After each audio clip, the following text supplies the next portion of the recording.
sooner or later the curse was going to be broken. The curse of sin was going to be broken because he knew certain things that was going on, that God had all power, but in that process, there's something that went on when the sins were being atoned in Old Testament, but he didn't quite understand what was going on. But it was a representation of the salvation before Christ. Amen. So in the process of going through time and Jesus stepping on the scene, the devil always desired, which he was an angel, and he desired to look into salvation and see things that angels desired to see because he was an angel. But through the process of it, he could never see what God was finna do.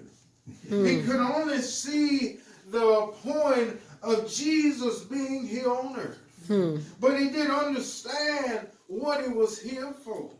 But he knew in the time that God was going to be on the scene as a man. And in this process, the scripture says, if the enemies, the princes of darkness of this world would have known, it would have never happened.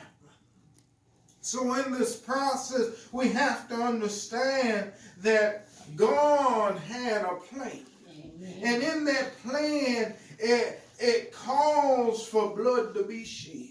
And in that shedding of blood carried all the healing of disease, all the healing of sickness, all the healing of deliverance, and all the healing of everything that we may go through in life. And so the blood also atoned for whatever we done in life, that it could bring us back to a place in life that we could be reconciled unto God, to represent God for who he was. Amen.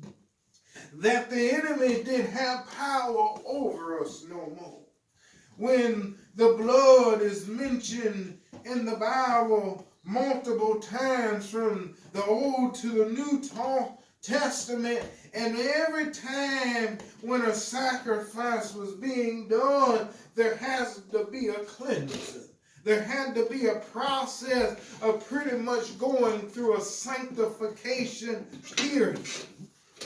And through this process takes us into the atonement part, to recognize that only if we come pure in heart and be blameless and without spot and blemish, then God would receive the sacrifice. But